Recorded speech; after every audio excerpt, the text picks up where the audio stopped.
नमस्कार दोस्तों। स्वागत है आपका अपने चैनल सुनहरी कहानियाँ में। आज की कहानी है लिहाफ, जिसकी लेखिका इस्मत चुगताई जी हैं। कहानी शुरू करने से पहले मैं आपको कुछ बताना चाहती हूँ। लिहाफ कहानी इस्मत चुगताई की चर्चित विवादित कहानी है। लिहाफ कहानी जिसने भी पढ़ी या सुनी वो इस कहानी का मुरीद हो गया। कहानी के संवाद को इस्मत चुगताई ने खूब बखूबी लिखा। हालांकि 1942 में जब ये कहानी अदाब लतीफ में पहली बार छपी तो इस्मत को कोर्ट केस भी लड़ना पड़ा। इस कोर्ट केस में इस्मत की जीत हुई थी। लिहाफ को हिंदुस्तानी साहित्य में लेस्बियन प्यार की पहली कहानी माना जाता है। आइए सुनते हैं इस्मत चुगताई की कहानी लिहाफ।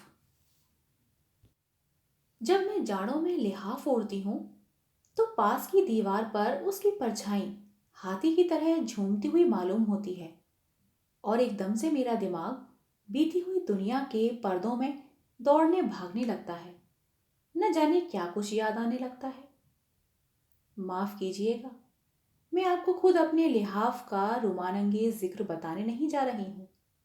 न लिहाफ से किसी किस्म का रोमान जोड़ा ही जा सकता है। मेरे ख्याल में कंबल कम आरामदेह सही, मगर उसकी परछाई इतनी भयानक नहीं होती जितनी जब लिहाफ की परछाई दीवार पर डगमगा रही हो। यह जब का जिक्र है जब मैं छोटी सी थी और दिन भर भाइयों और उनके दोस्तों के साथ मार कुटाई में गुजार दिया करती थी। कभी कभी मुझे ख्याल आता है कि मैं कमबख्त इतनी लड़ाका क्यों थी।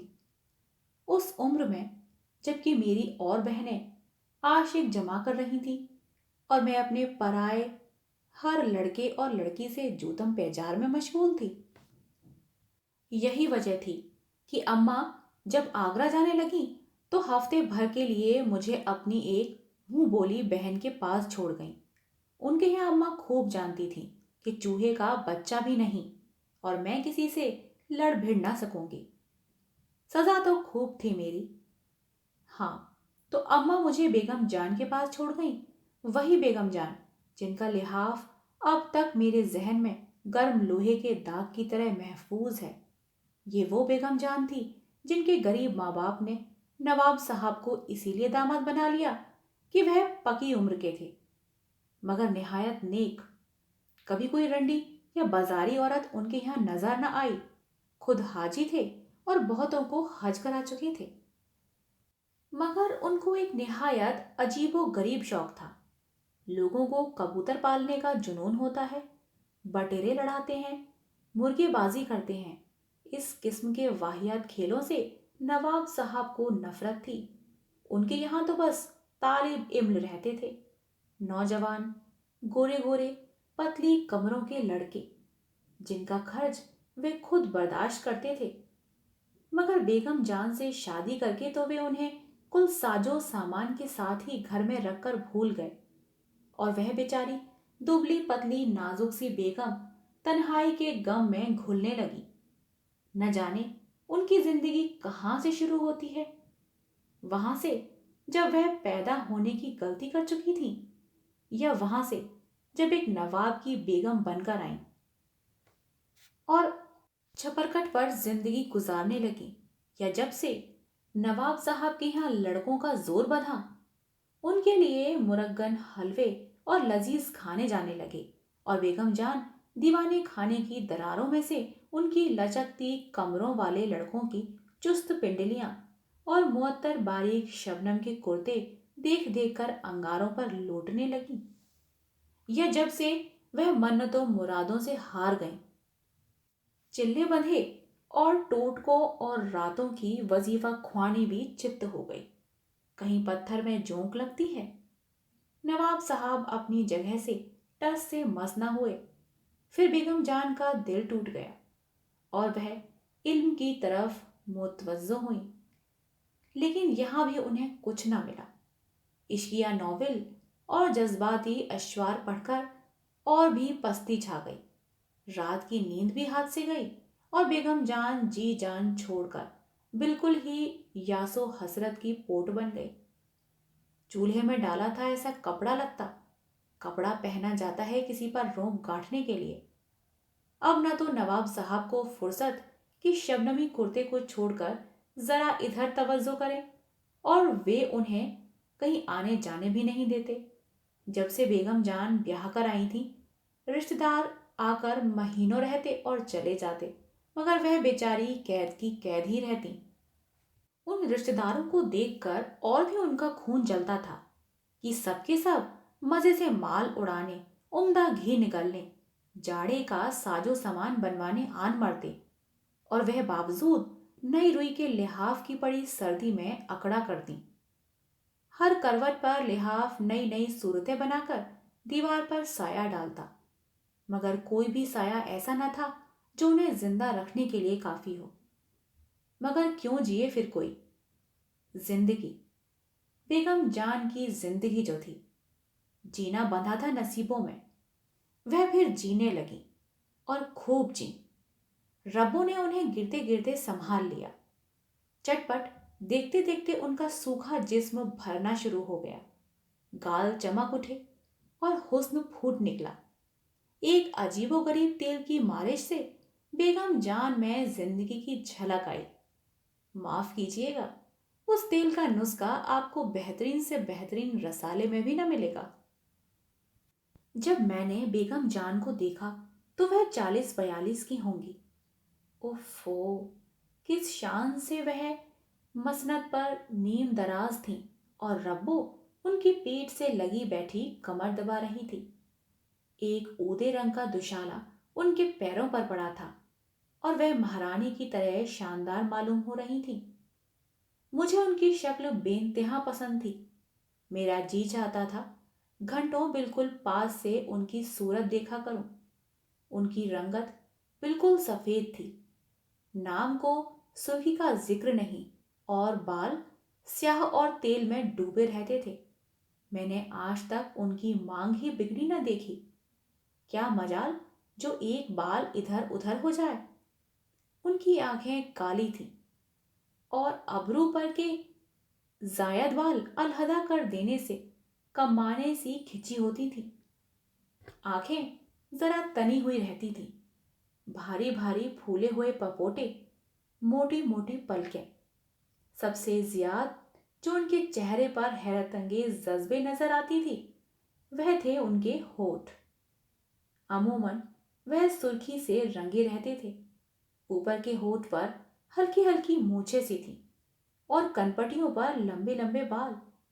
कभी कभी उनका चेहरा देखते देखते अजीब सा लगने लगता था, मानो कम उम्र लड़कों जैसा।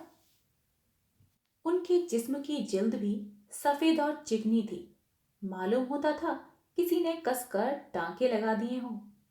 अमूमन वह अपनी पिंडलियां खुजाने के लिए खिलौसती तो मैं चुपके चुपके उनकी चमक देखा करती। उनका कद बहुत लंबा था और फिर गोश्त होने की वजह से वह मुझे बहुत ही लंबी चौड़ी मालूम होती थी, लेकिन बहुत मुतनासिब और ढला हुआ जिस्म था। बड़े बड़े चिकने और सफेद हाथ और सुडौल कमर। तो रब्बो उनकी पीठ खुजाया करती थी, यानी घंटों उनकी पीठ खुजाती। पीठ खुजाना भी जिंदगी की जरूरियात में से था, बल्कि शायद जरूरियातें जिंदगी से भी ज्यादा।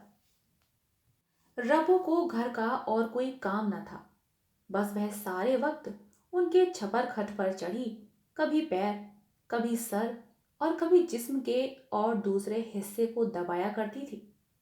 कभी तो मेरा दिल बोल उठता था, जब देखो रब्बो कुछ ना कुछ दबा रही है या मालिश कर रही है।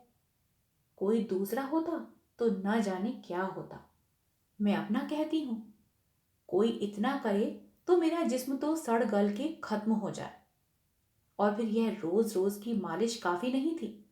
जिस रोज बेगम जान नहाती, या अल्लाह, 2 घंटे पहले से तेल और खुशबूदार उपटनों की मालिश शुरू हो जाती, और इतनी होती कि मेरा तो ख्याल से ही दिल लौट जाता। कमरे के दरवाजे बंद करके अंगीठियां सुलगती और चलता मालिश का दौर। अमूमन सिर्फ रब्बो ही रही बाकी की नौकरानियां बड़बड़ाती दरवाजे पर से ही जरूरियात की चीजें देती जाती। बात यह थी कि बेगम जान को खुजली का मर्ज था। बेचारी को ऐसी खुजली होती कि हजारों तेल और उपटने मले जाते, मगर खुजली थी कि कायम। डॉक्टर हकीम कहते कुछ भी नहीं है, जिस्म साफ चट पड़ा है। हाँ, कोई जल्द के अंदर बीमारी हो तो खैर, नहीं भी, ये डॉक्टर तो मुए पागल हैं। कोई आपके दुश्मनों को मर्ज है? अल्लाह रखे, खून में गर्मी है, रब्बो मुस्कुराकर कहती और महीन महीन नजरों से बेगम जान को घूरती। ओह यह रब्बो, जितनी यह बेगम जान गोरी थी उतनी ही यह काली, जितनी बेगम जान सफेद थी उतनी ही यह सुर्ख। बस जैसे तपाया हुआ लोहा, हल्के हल्के चेचक के दाग, गठा हुआ ठोस जिस्म, फुर्तीले छोटे छोटे हाथ, कसी हुई छोटी सी तोंद, बड़े बड़े फूले हुए होठ जो हमेशा नमी में डूबे रहते, और जिस्म में से अजीब घराने वाली बू के शरारे निकलते रहते थे। और ये नन्हे नन्हे फूले हुए हाथ किस कदर फुर्तीले थे। कभी कमर पर तो लीजिए वह गए फिसलकर कूल्हे पर, वहां से रपटे रानों पर, और फिर दौड़े टखनों की तरफ। मैं तो जब कभी बेगम जान के पास बैठती यही देखती कि अब उसके हाथ कहाँ हैं और क्या कर रहे हैं।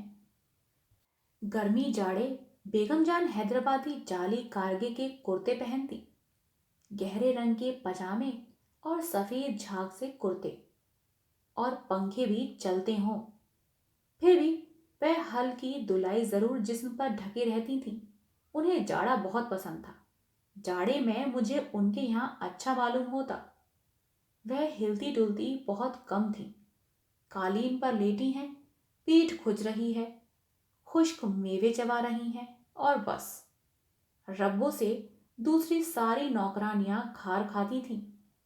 चुड़ैल बेगम जान के साथ खाती, साथ उठती बैठती, और माशाअल्लाह साथ ही सोती थी। रब्बो और बेगम जान आम जलसों और मजमुओं की दिलचस्प गुफ्तगू का मौजू थी। वहां उन दोनों का जिक्र आया और कह कहे उठे। लोग न जाने क्या क्या चुटकुले गरीब पर उड़ाते, मगर वह दुनिया में किसी से मिलती ही न थी। वहां तो बस वह थी और उनकी खुजली। मैंने कहा कि उस वक्त मैं काफी छोटी थी और बेगम जान पर फिदा। वह भी मुझे बहुत प्यार करती थी। इत्तेफाक से अम्मा आगरे गईं। उन्हें मालूम था कि अकेले घर में भाइयों के साथ मार कुटाई होगी, मारी मारी फिरूंगी, इसीलिए वह हफ्ते भर के लिए बेगम जान के पास छोड़ गईं। मैं भी खुश और बेगम जान भी खुश। आखिर को अम्मा की भाभी बनी हुई थी। सवाल ये उठा कि मैं सोऊं कहाँ। कुदरती तौर पर बेगम जान के कमरे में, लिहाजा मेरे लिए भी उनके छपरखट से लगाकर छोटी सी पलंगड़ी डाल दी गई। 10-11 बजे तक तो बातें करते रहे। मैं और बेगम जान चांस खेलते रहे, और फिर मैं सोने के लिए अपने पलंग पर चली गई। और जब मैं सोई तो रब्बो वैसी ही बैठी उनकी पीठ खुजा रही थी। भंगन कहीं की। मैंने सोचा। रात को मेरी एकदम से आंख खुली तो मुझे अजीब तरह का डर लगने लगा। कमरे में घोपो अंधेरा, और उस अंधेरे में बेगम जान का लिहाफ ऐसे हिल रहा था जैसे उसमें हाथी बंद हो। बेगम जान, मैंने डरी हुई आवाज निकाली। हाथी हिलना बंद हो गया, लिहाफ नीचे दब गया। क्या है, सो जाओ, बेगम जान ने कहीं से आवाज दी। डर लग रहा है, मैंने चूहे की सी आवाज से कहा। सो जाओ, डरने की क्या बात है, आयतल कुर्सी पढ़ लो। अच्छा। मैंने जल्दी जल्दी आयतल कुर्सी पढ़ी, मगर यालमू माबीन पर हर दफा आकर अटक गई। हालांकि मुझे पूरी आयत याद है। तुम्हारे पास आ जाऊं बेगम जान? नहीं बेटी, सोई रहो, जरा सख्ती से कहा। और फिर 2 आदमियों के खुसुर फुसुर करने की आवाज सुनाई देने लगी। हाय रे, यह दूसरा कौन है? मैं और भी डरी। बेगम जान, चोर वोर तो नहीं? सो जाओ बेटा, कैसा चोर? रब्बू की आवाज आई। मैं जल्दी से लिहाफ में मुंह डालकर सो गई। सुबह मेरे जहन में रात के खौफनाक नज़ारे का ख्याल भी न रहा। मैं हमेशा की वहमी हूँ। रात को डरना, उठ उठकर भागना और बड़बड़ाना तो बचपन में रोज ही होता था। सब तो कहते थे मुझ पर भूतों का साया हो गया है, लिहाजा मुझे ख्याल भी न रहा। सुबह को लिहाफ बिल्कुल मासूम नजर आ रहा था। मगर दूसरी रात मेरी आंख खुली तो रब्बो और बेगम जान में कुछ झगड़ा बड़ी खामोशी से छपर खट पर ही तय हो रहा था। और मेरी खाक समझ में नहीं आया कि क्या फैसला हुआ। रब्बो हिचकियां लेकर रोई, फिर बिल्ली की तरह सपड़ सपड़ रकाबी चाटने जैसी आवाजें आने लगी। ओह, मैं तो घबराकर सो गई। आज रब्बो अपने बेटे से मिलने गई हुई थी। वह बड़ा झगड़ालू था। बहुत कुछ बेगम जान ने किया, उसे दुकान कराई, गांव में लगाया, मगर वह किसी तरह मानता ही नहीं था। नवाब साहब के यहाँ कुछ दिन रहा, खूब जोड़े बागे भी बने, पर न जाने क्यों ऐसा भागा कि रब्बो से मिलने भी ना आता। लिहाजा रब्बो ही किसी रिश्तेदार के यहाँ उससे मिलने गई थी।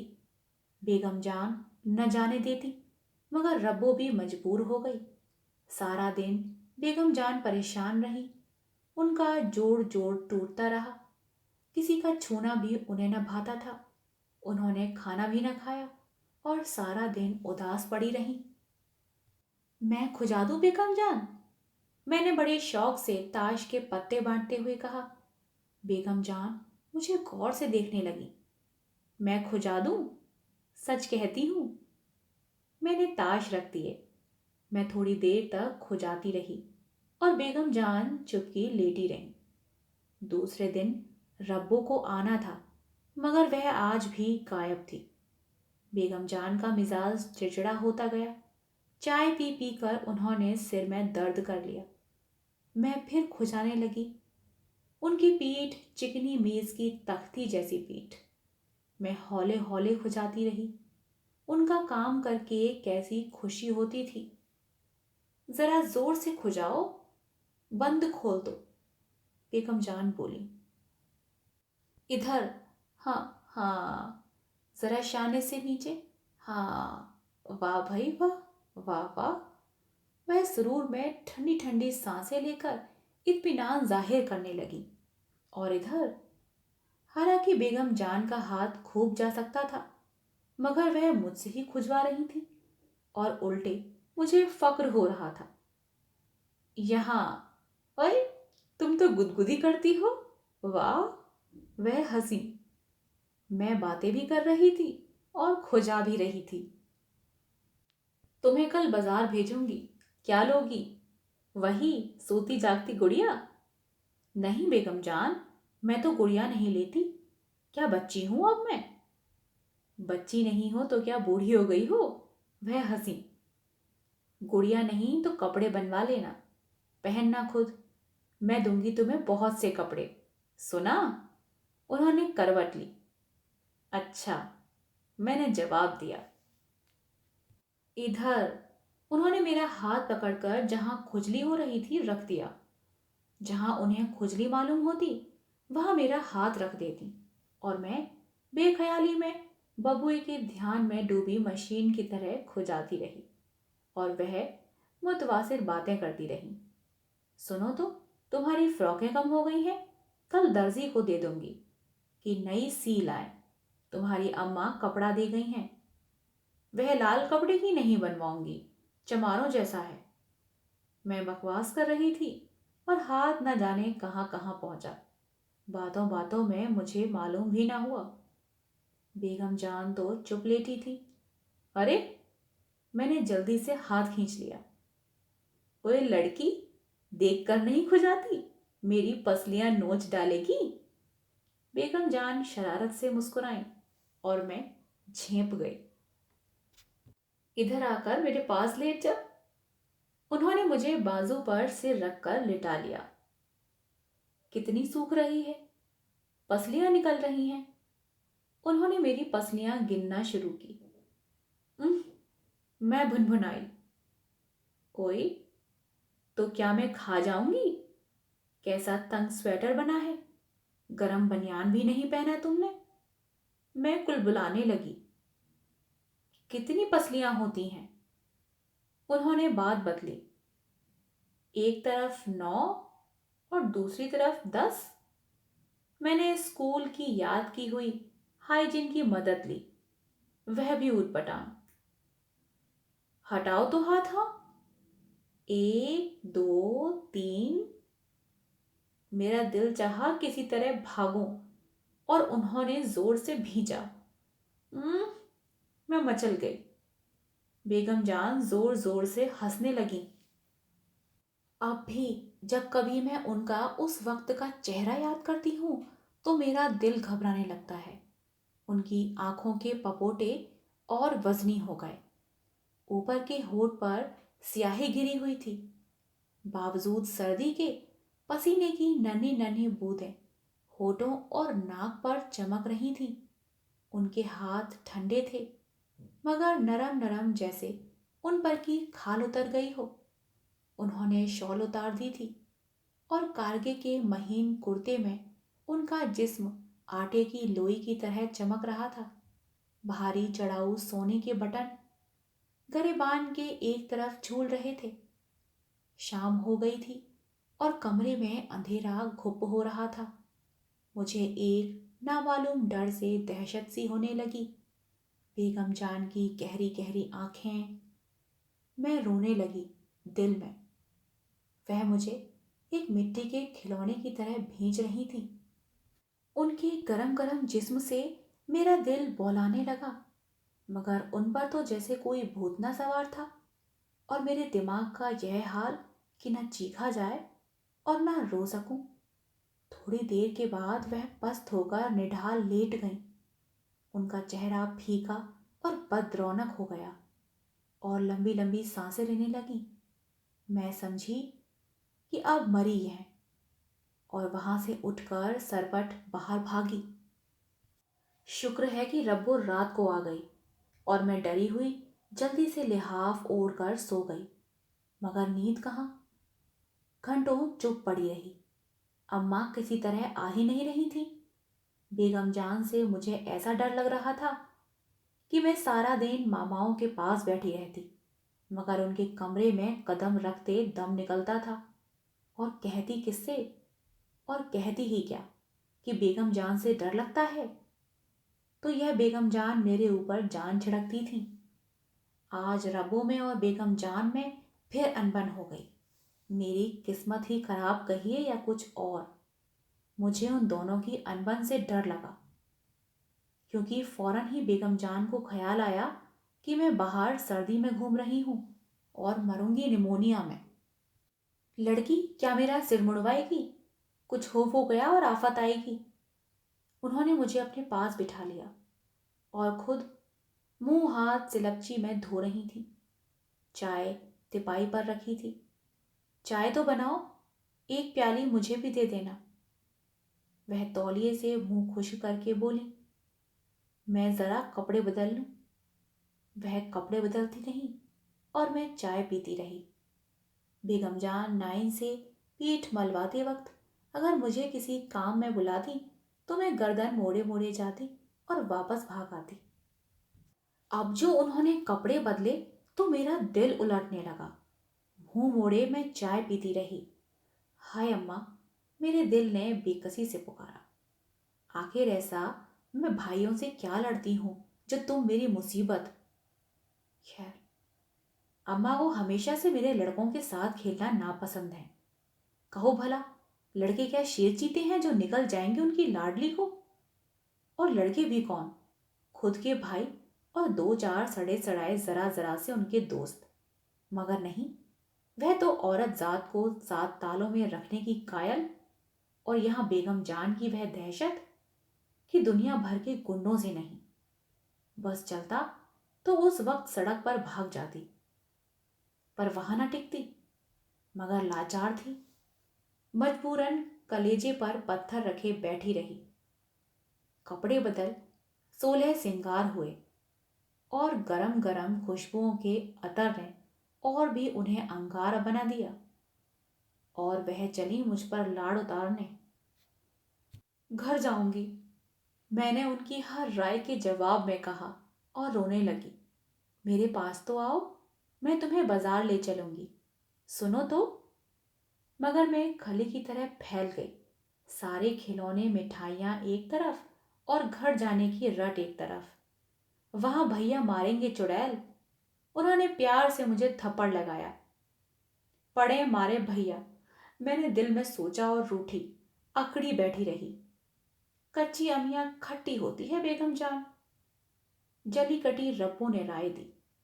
और फिर उसके बाद बेगम जान को दौरा पड़ गया। सोने का हार जो वह थोड़ी देर पहले मुझे पहना रही थी, टुकड़े टुकड़े हो गया। महीन जाली का दुपट्टा तार तार, और वह मांग जो मैंने कभी बिगड़ी न देखी थी, झाड़ झंकार हो गई। ओह ओह, वह झटके ले लेकर चिल्लाने लगी। मैं रपटी बाहर। बड़े जतनों से बेगम जान को होश आया। जब मैं सोने के लिए कमरे में दबे पैर जाकर झांकी तो रब्बो उनकी कमर से लगी जिस्म दबा रही थी। जूती उतार दो, उसने उनकी पसलियां खुजाते हुए कहा। और मैं चुईया की तरह लिहाफ में दुबक गई। बेगम जान का लिहाफ अंधेरे में फिर हाथी की तरह झूम रहा था। अल्लाह, मैंने मरी हुई आवाज निकाली। लिहाफ में हाथी फुदका और बैठ गया। मैं भी चुप हो गई। हाथी ने फिर लोट मचाई। मेरा रुआं रुआं कांपा। आज मैंने दिल में ठान लिया कि जरूर हिम्मत करके सिरहाने का लगा हुआ बल्ब जला दूं। हाथी फिर फड़फड़ा रहा था और जैसे उकड़ू बैठने की कोशिश कर रहा था। चपड़ चपड़ कुछ खाने की आवाज आ रही थी, जैसे कोई मजेदार चटनी चख रहा हो। अब मैं समझी, यह बेगम जान ने आज कुछ नहीं खाया। और रब्बो मोई तो है ही सदा की चट्टो। जरूर यह तर माल उड़ा रही है। मैंने नथुने फुलाकर सू सू हवा में सूंघा, मगर सिवाय अतर, संदल और हिना की गरम गरम खुशबू के और कुछ न महसूस हुआ। लिहाफ फिर उमड़ना शुरू हुआ। मैंने बहुतेरा चाहा कि चुपकी पड़ी रहूं, मगर उस लिहाफ ने तो ऐसी अजीब अजीब शक्लें बनानी शुरू करी कि मैं लरज गई। मालूम होता था गौ गौ करके कोई बड़ा सा मेंढक फूल रहा है और अब उछल कर मेरे ऊपर आया। अम्मा, मैं हिम्मत करके गुनगुनाई, मगर वहां कुछ सुनवाई न हुई और लिहाफ मेरे दिमाग में घुसकर फूलना शुरू हुआ। मैंने डरते डरते पलंग के दूसरी तरफ पैर उतारे और टटोल कर बिजली का बटन दबाया। हाथी ने लिहाफ के नीचे एक कलाबाजी लगाई और पिचक गया। कलाबाजी लगाने में लिहाफ का कोना फुट भर उठा। अल्लाह, मैं गड़ाप से अपने बिछौने में। आप सुन रहे थे कहानी लिहाफ। कहानी पसंद आई हो तो कृपया कहानी को लाइक और चैनल को सब्सक्राइब करिएगा। मिलते हैं एक नई कहानी के साथ, तब तक के लिए धन्यवाद।